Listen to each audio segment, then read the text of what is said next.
Hey everybody, welcome back to the Smattering, where we ask the important questions about investing. I'm Jason Hall, joined as usual by the voice of the people, Jeff Santoro. Hey Jeff. Hello, friend. How are you? I'm good. I like this topic today. It's kind of I talk about Charlie Munger, his invert always invert, that principle. And we're going to call this show Running Away from Fires. Yeah. So episode 45, which we put out a couple weeks ago, we called Running Toward Fires. And the idea behind that was, are there things out there that people are sort of keeping away from that we should actually, as investors, be interested in? And we're sort of inverting that today. We're gonna talk about running away from fires. Before we do that, I have a request for our wonderful audience. We have a lot of people who listen to us every week, and we're super appreciative of that. And we would really appreciate it if those people who are clearly fans, because they listen frequently, would do two things: give us a rating or a review on the podcast app that you listen to, and also tell someone else about the show. Retweet it on Twitter, send it to a friend, whatever it takes. Help us grow the audience. And the ratings and reviews are super important for the podcast algorithms to send them to new people who are just searching for investing topics. So really appreciate that. And let's dive in here, Jason. So this was your idea. You and I were chatting, and you said, I think investors are chasing yield too much. And that was the genesis of this episode. So what were you thinking when you reached out to me with that thought? So let me kind of build the case here. So one of the things, and we've talked about it here on other episodes, with interest rates having skyrocketed and people actually having the ability to get yield on savings is being a thing now. That there's a lot of people that really in their adult life they haven't been able to get much of a yield on cash. So that's a new thing for a lot of people, and we've talked about how it's a positive. At the same time, and I know with my work that I do for the Motley Fool, and just in general on FinTwit on Twitter, people are a lot more interested in dividend stocks now than they were a year ago, 2 years ago, when we went through that bull run that, looking back in hindsight, was obviously a bubble of some scale with valuations getting insane. Everybody was all about growth stocks, and now everybody's all about dividend stocks. And when I'm thinking about yield, Jeff, that's really what I'm thinking about from the perspective of too many people, too many investors are, I think, too focused on dividend stocks, particularly, maybe not so much on yield, but certainly on dividend stocks. And I think it's largely because they're kind of running away from fires. Yeah, it's the opposite of what we were talking about last time. But it makes sense right now for people to be thinking there's safety in dividend stocks. They're less volatile. I'll get my 2, 3, 4, 5, maybe even 6, 7, 8%. And that's great. But I think I hadn't really given it much thought beyond that. But you said something to me, which we actually looked into a little bit. You said, go look at some of the blue chip companies, dividend payers that people tend to flock to because they're safe, non-volatile options for stock investors, and look at their valuations, look at the prices that people are paying now, because for the past year and a half, people have been piling into them. Look at the prices people are paying compared to the historical average or what people were paying in 2018 or 2019. And you start to realize you're possibly overpaying for some of these blue chip stocks, and you might still get that dividend. But if you want any sort of capital appreciation, that's going to be diminished if you're paying a price higher than where it typically is valuation wise.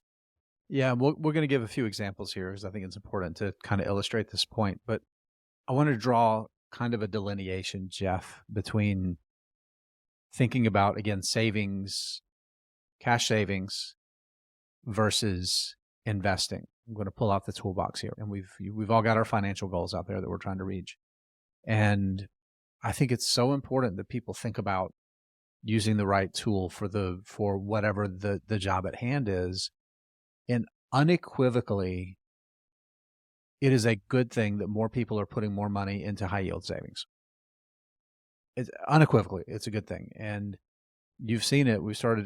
As we've gotten into earnings season, we're hearing from more banks that are talking about drawdowns in their deposits that are moving into higher yield things like CDs, or they're just losing them because a lot of these smaller regional banks, and of course the big banks, the big universal banks, pay nothing for yield. It's less than a fraction of a percent still for all of them. And it's largely been sticky for the past decade plus, that people have kept those banking relationships because there was no really reason to leave. But now people have a reason to leave when you can get 3+% yield just in a regular savings account. We're not even talking about a CD where you have to tie up that money for 6 months, a year, multiple years to get the best yield. People are moving their money, and I think that is incredible.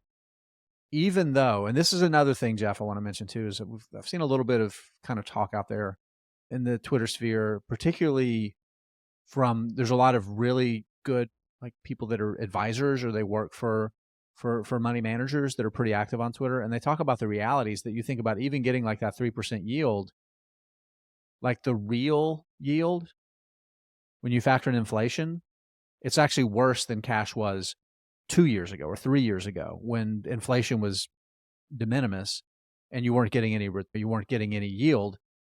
The actual spending power of that money was unaffected. But I think that argument misses the point that most people don't have enough cash savings anyway. One of our listeners that I message with back and forth every once in a while talked about how he kind of went through, after last week's episode where we were talking about incentives versus goals, kind of went through a bit of a watershed moment about just having more cash makes more sense because it kind of shields you from some of those bad incentive decisions when it comes to investing. And I think, again, full-throatedly, more people putting more money into cash savings is a good thing.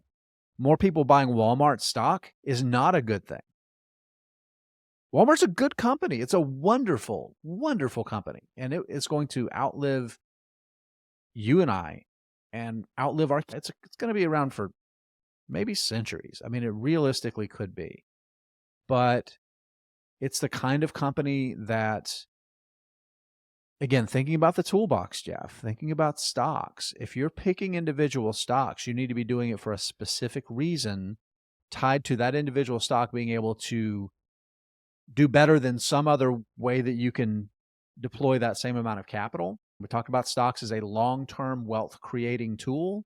Paying, 15 times operating cash flow for Walmart when its average over the past decade is 11 times operating cash flow, and doing that in the environment where interest rates have moved up so much higher, where that risk-free rate of return in things like treasuries is so much better, it just doesn't make any sense. It doesn't make any sense because there are perfectly reasonable, safe alternatives that will either give you a better return or give you a little bit more stability in the value of whatever you're buying. Yeah, especially if your thesis for owning Walmart, just to continue that example, is the dividend yield and not necessarily capital appreciation, you can make a strong argument your money's better in your high yield savings account.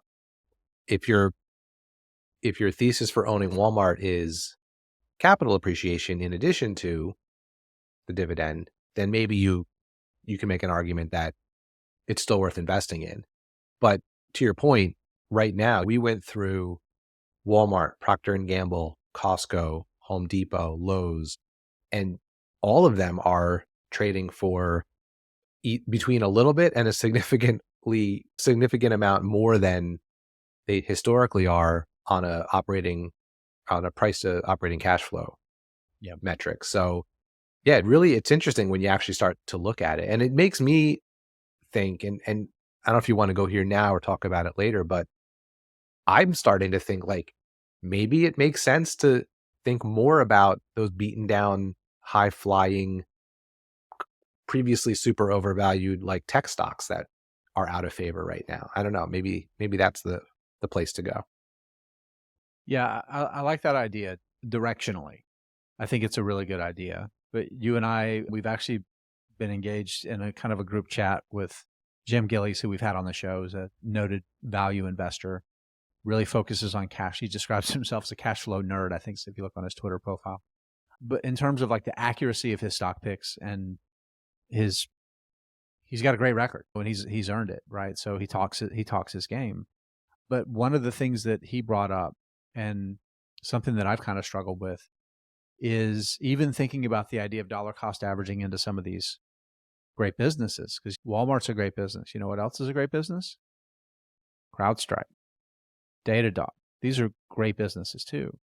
But if you look at them again, moving away from like price to sales and some of those like metrics that have a function of usefulness for companies that aren't actually generating positive cash flows or profitability, it can like be kind of helpful to like build some sort of a framework around trying to figure out valuation.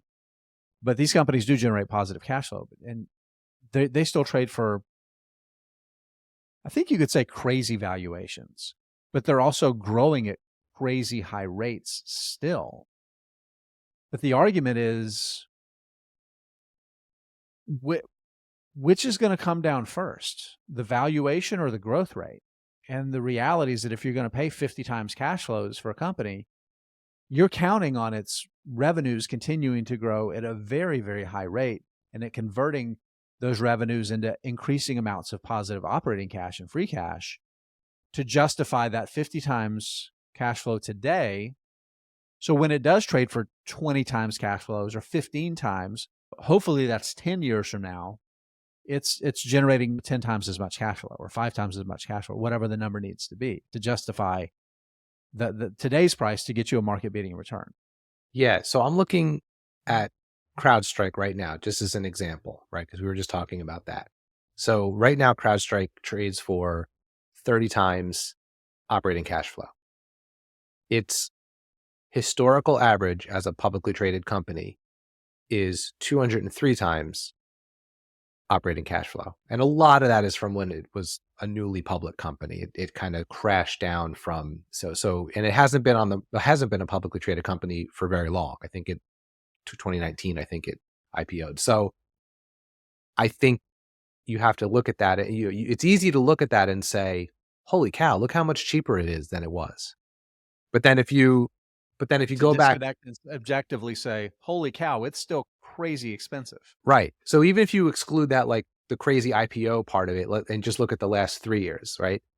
Still trades. The average is 88, so it's still significantly lower than its average for the past 3 years. So then I think the question you have to think about as an investor is the growth of the company that you're thinking is going to happen justify paying 30 times operating cash flow right now? That's question number one.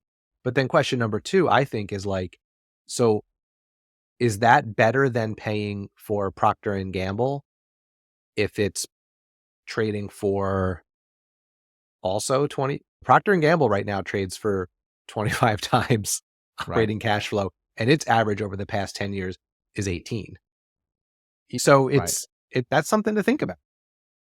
It is. And I think what it gets back down to is, again, this concept of running away from fires, running from fires is the running towards fires was the kind of mini banking crisis that we went through, and where so many bank stocks fell 20% plus.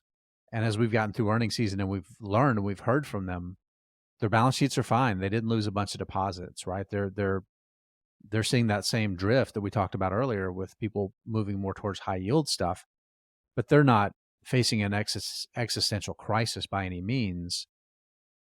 And that was a fire to run towards, because the stocks are bouncing back and investors are making a nice little return pretty quickly and owning some good businesses doing it, right? And the flip side of that is worries about the economy, fears of recession, continued pressure on inflation, and like finding these big stalwarts and safe companies at this period because of the perception of safety, and kind of walking into an investment that, I guess, the worst case scenario, and again, because most of them they're not trading for like wickedly high valuations. They're expensive.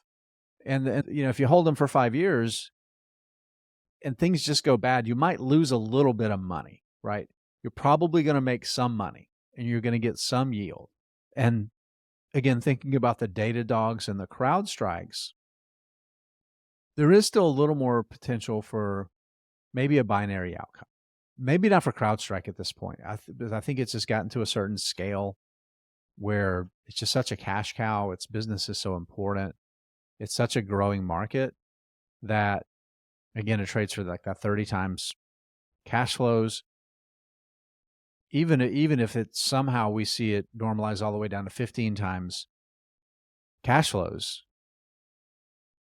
3 years from now, at the rate that it's growing its cash flows, the stock probably still goes up from here because it's growing its cash flows at such an enormous rate. But I guess what it comes down to is, again, what are your goals?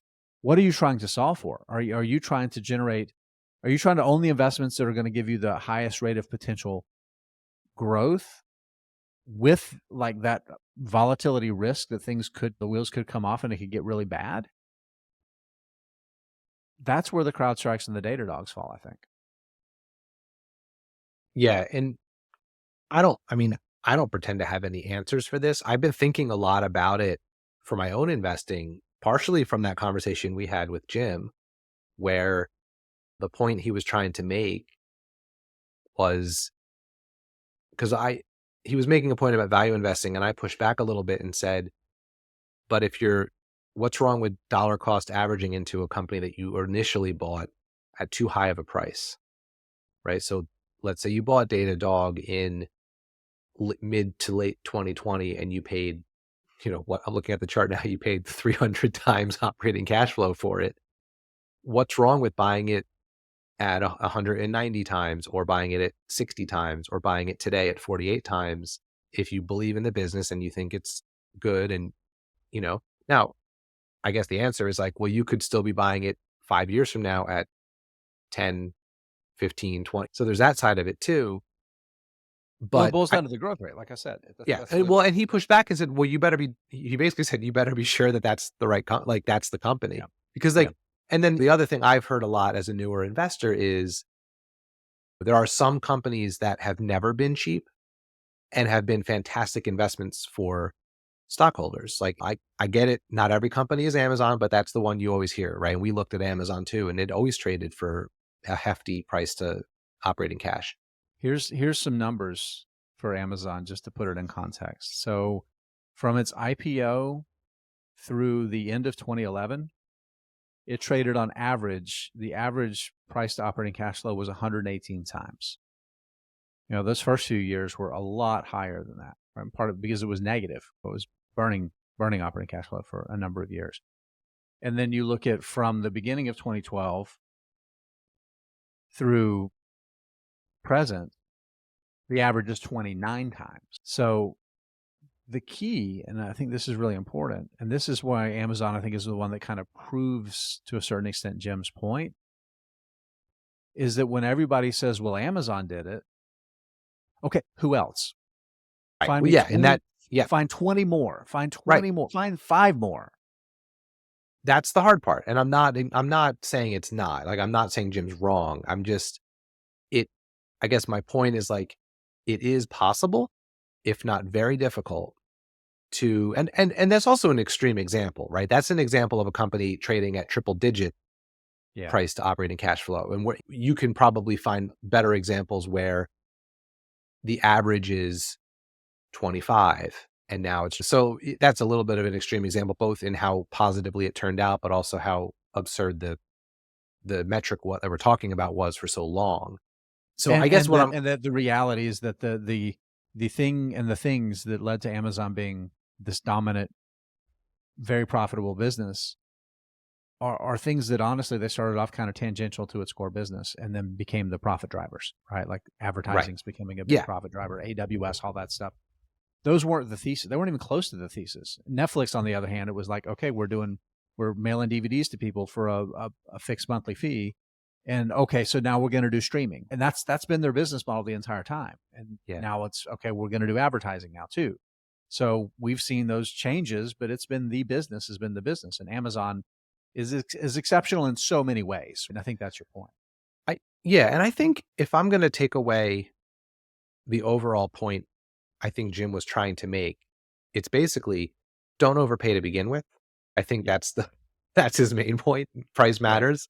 But I guess the reason I sort of wanted to push back a little bit and have the conversation is, but there's a lot of us who own stocks of companies that we really believe in and we paid too much for them. So what should we do?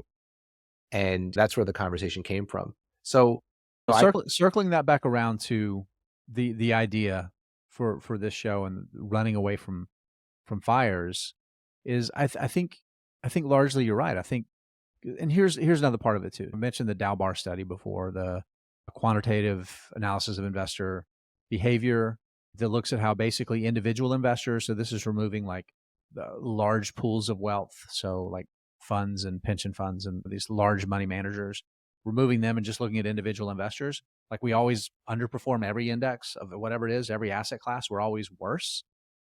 Because we're always kind of whatever we're doing, we're kind of doing it the wrong way. In this case, I think chasing safety in the wrong way is like the way that I think about it. It just seems like we always do that. yeah. So here's a question I have just as we're talking through this and I'm thinking about it. If you're someone who has a regular cadence of buying stocks like I do, like, and any listener knows I buy every week. One of the things I've thought about, because I sort of alternate between buying stocks that in my portfolio are adding to my little bucket that I consider to be my high growth. I'm owning these companies for a long period of time. I don't own them because of safety or dividends or anything like that. That's where you would put the CrowdStrikes and the Datadogs and things like that. And then sometimes I buy what I did think of as my just beat my interest rate bucket of stocks to pay my mortgage off early. And you and I had a similar strategy where it's like, okay, my interest rate is whatever it is, 2.75. So as long as I can get more than that out of this bucket of stocks, I'm ahead of the game compared to if I were paying my mortgage off quicker. Right. But now I'm Right. wondering, should I take that dollar amount and just put it in a high yield savings account?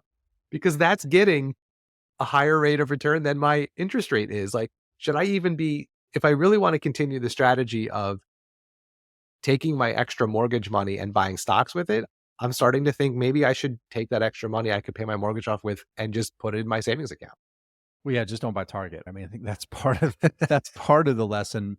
I like this way of thinking because let's be honest, the story has completely changed with thinking about pools of risk and thinking about what your goals are, right? And how can you achieve those goals in the lowest risk manner. And I think that's what we're all trying to solve for. And for me, like my goal with the pay off your mortgage portfolio, this was a little kind of a nuance in the different approach that you and I were taking. Is you're focused more on total returns.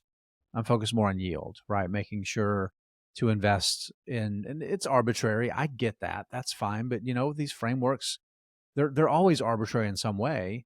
But again, that's part of how you kind of manage yourself and as an investor. And for me, it helped kind of help me limit and focus myself on buying stocks that were a little higher on the yield end, but also so they needed to be able to yield 2.8% plus and also have a good track record of growing that payout. Because to me, the idea is less focus on capital gains, is just owning good businesses, paying a good price, and then watch them grow how much they're going to pay me every year is going to accelerate like my financial independence. And also because I'm thinking about it in relation to a mortgage, a 30-year mortgage, you're never getting me out of my house. I'm sorry. At the rate that I got it at. So I'm thinking about the same thing. Even though these stocks are liquid investments, I'm treating them as being illiquid. And I know I can do better than over time. I can do better than a high yield savings.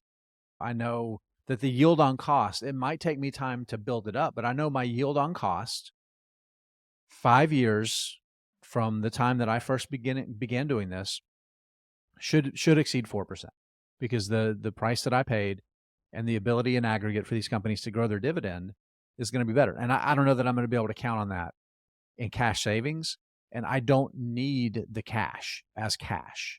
So from that perspective, for me, no. But for somebody that maybe it's how you're going to sleep better at night, yeah, maybe it does make sense. But again, I think tying that long-term goal of financial independence to it, thinking about it as being illiquid, I think I've aligned my incentives and my goals pretty well, and that's why I'm going to continue to. I'm just I'm not going to be focused on these blue chip stalwarts that are overvalued right now, because I can do better. So one thing I want to ask you what you think about this, because as we're having this conversation and as we were prepping for it, what do you think about this statement that I just thought of? Your job as an investor is to always try to buy the stocks of the companies you most believe in that are currently trading for their most attractive price. And if that's like a workable framework for someone, like let's just presume you think I'm a genius for having said that, then shouldn't you right now be looking more at high growth tech stocks that have been beaten down rather than these blue chip stalwarts that we've been talking about? You're a genius, Jeff. You're a genius. But no, I like that statement. I think it's like a good mission statement as an investor. And of course, then you get into some of the nuances where if the stock that's always cheapest is one that you already have substantial exposure to, then you have to start moving down the list. So, right. Yeah. I mean, obviously Adjusting with for all that kind of stuff. But I think by and large, I think that's a good approach to take, but I would take it one step farther. And I would say it's the one that your analysis tells you gives you the highest probability of the best returns. Again, inverting it a little bit here. Yeah. Because the one that has the lowest valuation isn't necessarily always going to be the best one to buy. You said it yourself. There's a lot of those great winners have never been particularly cheap. Starbucks was that way for a long time. This was a stock that's basically always looked overvalued. They had their little hiccups, right, during the financial crisis, and when the first time Schultz left and then ended up having to come back because they grew too quickly. But by and large, except for a couple years here and there, it's been always an expensive stock. Costco, for most of the past decade, has been a relatively expensive stock. But those have been wonderful, wonderful investments that were far better than buying something trading for a single digit price to earnings. Well, so yeah. So let me amend what I meant, because I didn't say it as clearly as like I was really thinking about it in my head. So first of all, when I said like I caveated it at the beginning by saying a company that like you know is a good company, right? So you're not just picking up a cigar it's your butt. pre-vetted list of Right. either stocks But you already also, own or they're on your watch list. Yeah, no, I get it.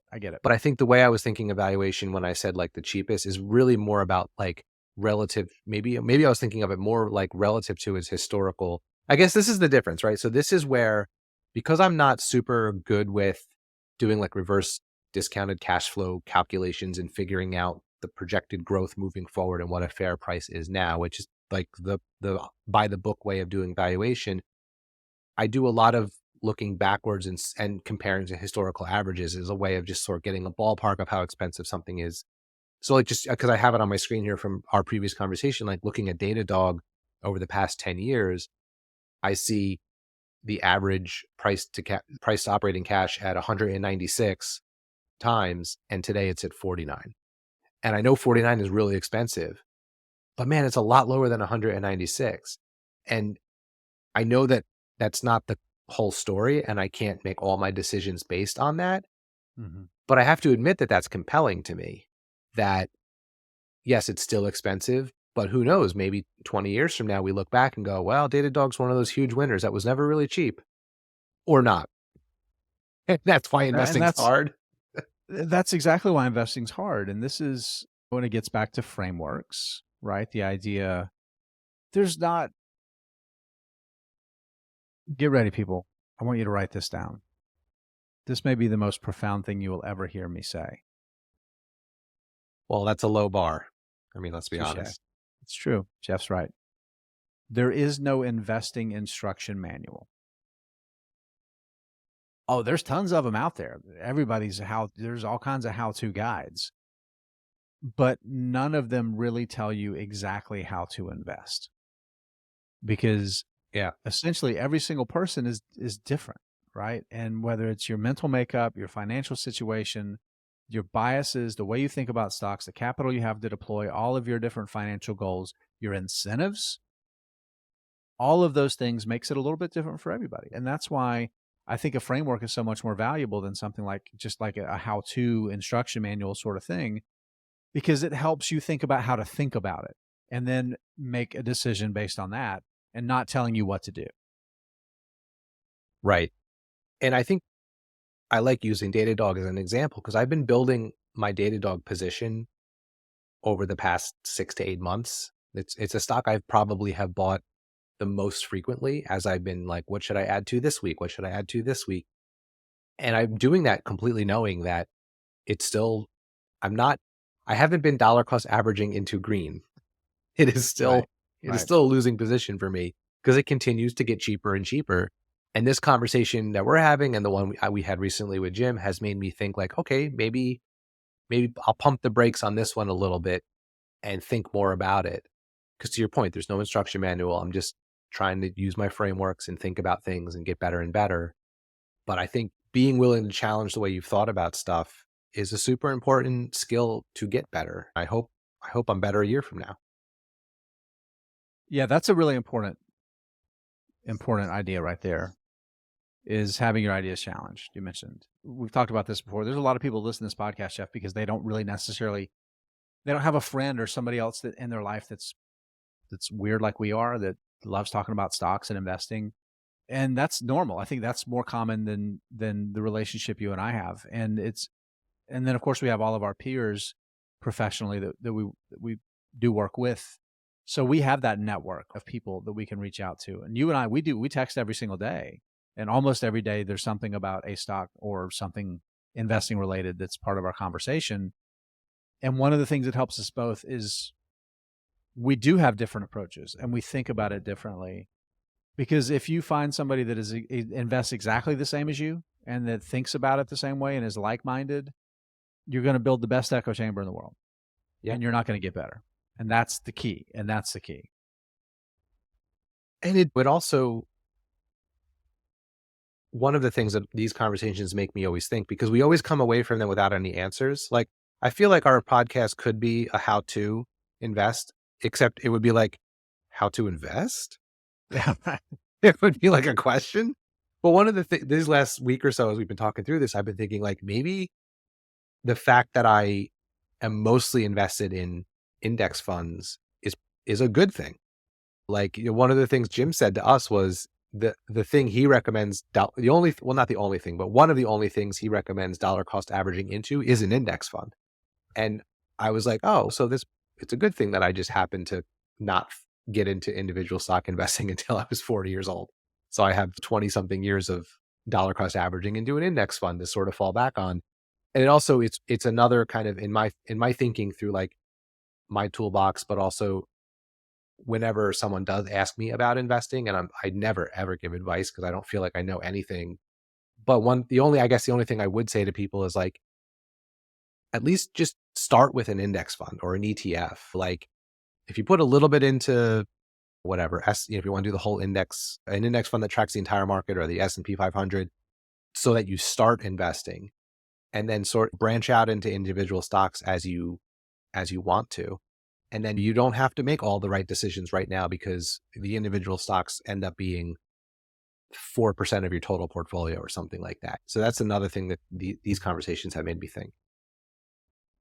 Yeah, I wholeheartedly agree with that. And this is somebody who I'm 100% invested in stocks. All of my family's invested wealth is 100%. We own no mutual funds, no index funds at all. But I agree wholeheartedly. Most people should have some percentage of their wealth, especially starting out, like you said, because it lowers the stakes. Yeah, and Right. you're poster child for doing it that way because it's what you do full time. Yeah. Yep. Like I don't have all day every day to think about and devote to thinking about stocks. So I think the more you're into the industry or the more you have time to be into it, probably makes more sense to have more individual stocks because you're willing to put the time in and learn. And I hope that a lot of our listeners are nerdy like that too. But I know some of them are just, it's a casual interest and don't really have the time. And that's me. That's how I feel most days. Just close the. Oh. Okay. So do we want to wrap this part up then? Yeah, 30. I think 30. We can spend a good 15, 20 on the 3 questions in the thing. So, All right, Jeff. So just to kind of tie a bow on this, so much has changed for investors in the past year. And I get the idea of you just lost a boatload of money. Your portfolio is way down and you want to stop the bleeding. You want to get somewhere safe. I completely get that. But I want to caution people out there. And again, we give our answers, and it's up to everybody else to find their own answer. But go back to your toolbox. Think about your goals. And before you buy one of these stalwarts, blue chip, wonderful companies, at the absolute worst time to be buying their stocks, I think, for the next 5 years, think about what you're trying to accomplish and step back. And maybe it's buying more of like Jeff was talking about. Maybe it is buying more of the stock that you've lost your shirt on, because it's still a wonderful business. And even if the valuation does feel a little bit stretched, its ability to grow into that valuation you feel really strong in. So don't overcompensate. I think that's the thing that we do. And I just really want to caution people from swinging the pendulum way the other direction. Give yourself some grace. Be patient. And what I'd say in closing is I've noticed in my portfolio, the blue chippiest things I own are doing well now because of the purchases I made of them in 2020 and 2021 when they were out of favor and cheaper. And the ones in that category I've added to more recently have started to slide down in my portfolio if I have them sorted by return. So I just another sort of data point that I've noticed in my own portfolio. All right, Jeff, let's take a little break. We'll be back and we'll answer some questions.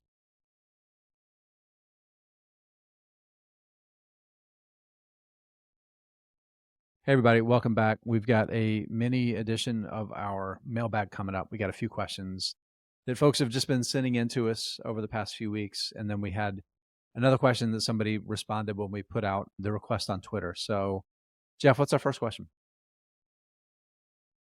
Okay, so we got a question from Kevin, and it's about taxes on international holdings. So Kevin says, I'm interested in more global diversification, but I've seen conflicting guidance on how my investments will be taxed.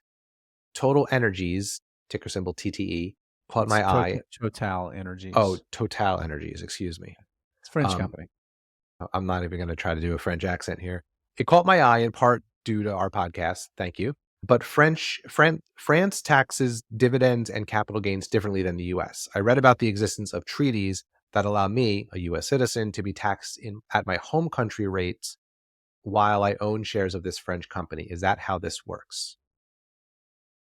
First of all, we are not professionally qualified tax advisors. I think that goes without saying, but we're saying it anyway, so nobody tries to sue us.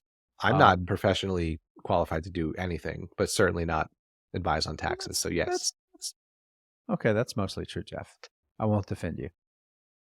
But so that's like, I think you've kind of got the gist of it, Kevin, is that we have tax treaties. The U.S. has tax treaties. Again, we have listeners all over the world, but the U.S. has tax treaties with the EU and other countries that generally says that if you've paid more in tax already on foreign taxes on dividends, you're not going to have to pay U.S. taxes. You're not going to pay more than whatever the U.S. tax rate is.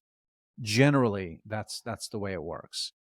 My suggestion is honestly just to do a Google search and it's foreign taxes on dividends. And there's some really good articles. You'll find them on Investopedia. I'm pretty sure the Motley Fool probably has a good one too, where you can get a basic answer for that pretty quickly. Now, if it's probably not very likely that you're going to have exposure to a company that there's not already either a tax treaty with, or that the company is domiciled there because the corporate tax rate is, or the tax rates are very low where that company is domiciled. It's probably not going to result in a massive tax bill, but you can find some pretty good stuff on the internet to answer that more specific. The only thing I would add is when I was a very new investor and I opened my account with Fidelity, I had a lot of questions. So I found that just doing a little online chat with them or calling, Yeah. there's people who will answer those questions. Right. One thing I learned is that people who work at the brokerages are there to answer these types of questions. Most of my questions were about rolling accounts over from other companies and things like that. But I would imagine if you reached out to whoever your brokerage is, they could answer the question as well. Yeah. And even if they throw up the "we're not an advisor" or tax advisor thing, they'll have a link to a place on their site that's going to give a pretty good answer for that sort of thing. So good point. Good point. All right. So we got another question via email from Alex. It's a little bit of a long one, so I'll try to read it quickly. Hey guys, just wondering about your thoughts on trimming a position during a hype-induced spike. For the sake of the question, I would define hype as a stock price moving way beyond a realistic valuation.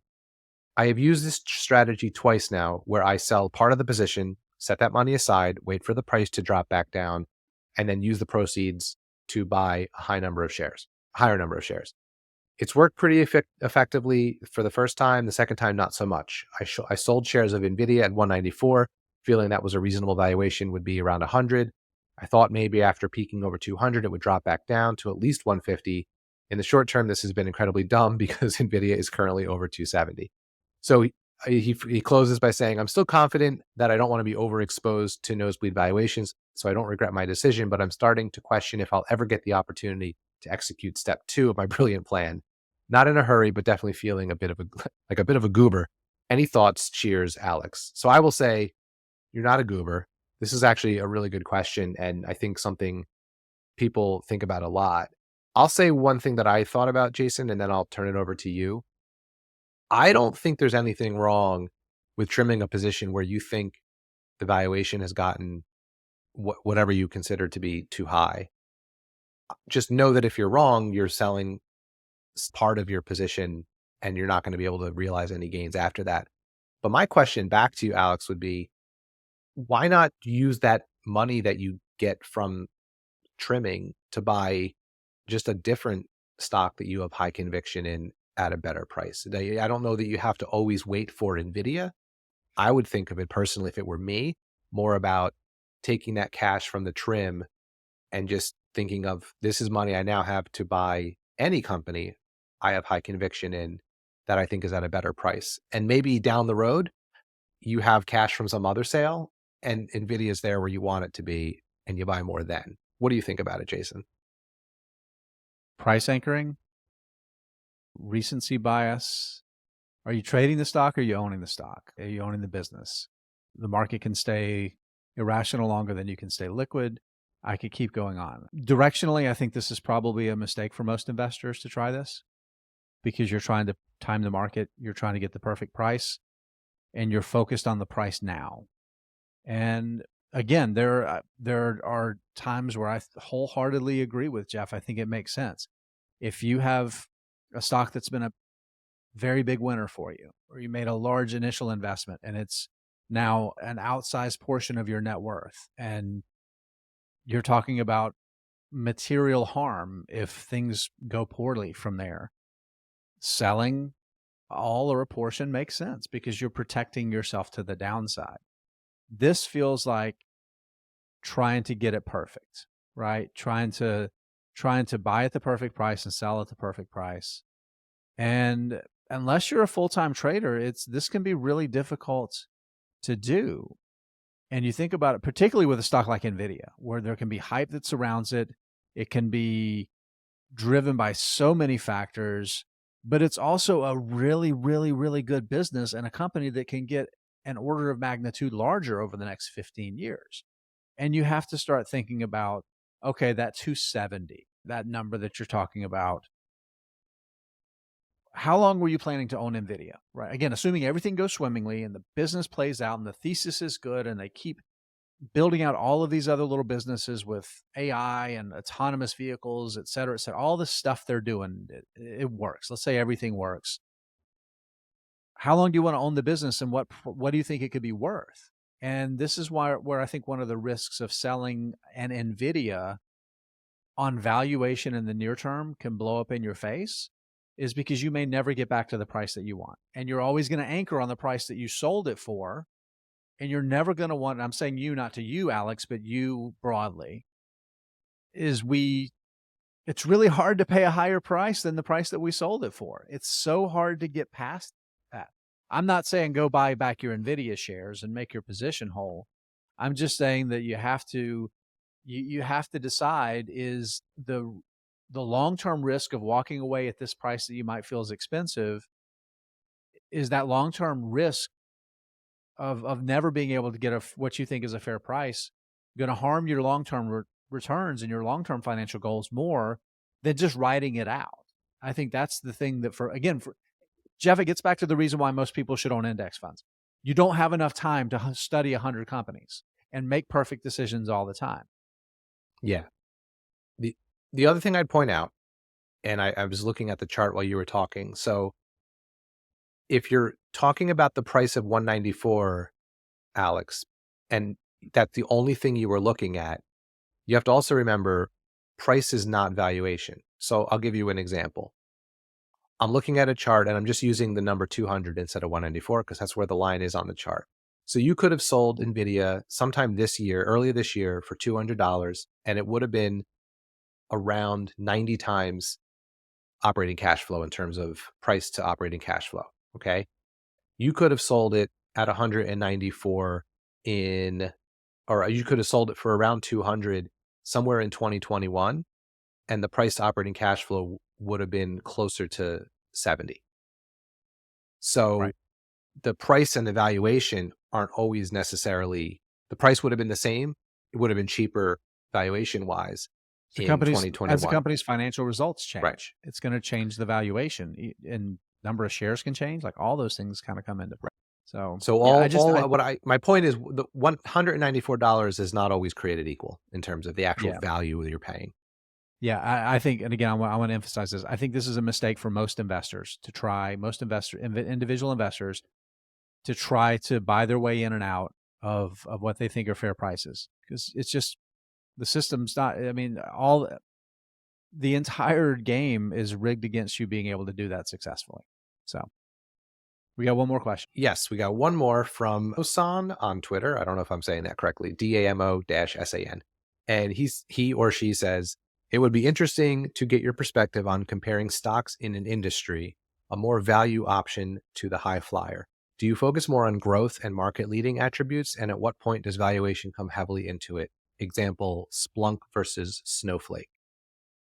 So I don't know how you're interpreting this question, Jason. I'm reading it as basically, what do you look at first to make the initial decision? And then, like, where does valuation play into that? Is that how you're thinking of it? I think maybe sort of, but I think it's more along the lines of, like, thinking about companies within the same sector that might compete with one another.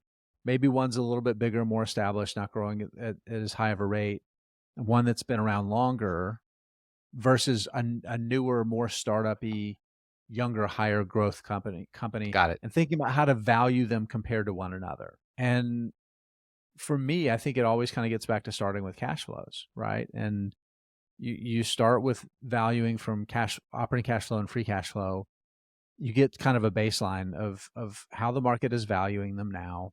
Compare that to the market average, because it can be different from one industry than the next. These highly efficient, highly cash efficient, asset light businesses generally are going to trade, especially the ones that are growing fast, are going to trade for a higher valuation than a utility, right? Because utility is not going to grow very fast and it has very high capital expenditures that it has to make to. So again, you have to, looking within the industry can kind of help normalize some of that. But you really have to dig into the makeup of their businesses to find out, to compare. Like Splunk, for example, this is a company that's going through a transition to more of like a SaaS model. So it can be hard sometimes to compare these stalwarts to these growthy companies. So I think you almost have to be careful about just doing a side-by-side valuation, because that's not really a good North Star. And you have to think about them individually. And are they, is the company you're most interested in buying trading for what you think is a fair valuation for that company? Because then if you're just boiling it down to just valuation and I don't know, it kind of feels like you're trying to pay the perfect price for two companies that aren't really equal comparisons, and just trying to buy the one that's cheaper. And like I said earlier in the show, Jeff, I don't know that trying to buy the one that's cheaper is really necessarily going to be the one that's going to give you the best returns, because it might not be the one that's growing its cash flows. Because again, when you're buying a stock, you're buying future cash flows per share, right? And you want to buy as many companies that are growing their cash flow per share at a high rate, right? At the highest rate based on what you paid for it. So it's easy to get caught up in chasing cheap and walking right past value. So one thing that if it were me and I was looking at these two companies specifically, and I just pulled up one metric, so this is not meant to be exhaustive, but it's meant to be an example. So price to operating cash flow, Splunk trades for 31 times, Snowflake 79 times. So on that metric, Snowflake is significantly more expensive. So I just chose revenue growth as another metric to look at. And I went back 3 years. Splunk, the cheaper company on the valuation we just talked about, is trending upwards, and Snowflake is trending downward. It is a short time frame. It's one metric, but those are the types of things I have tried to look at. And Jason, you can tell me if I'm thinking of this wrong.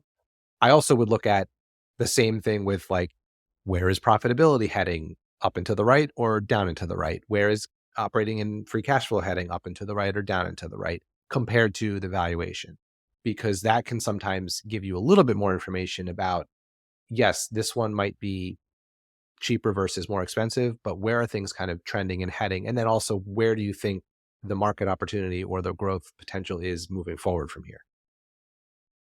Expensive stocks are always expensive for a reason. You just have to figure out if it's a good reason or a bad reason.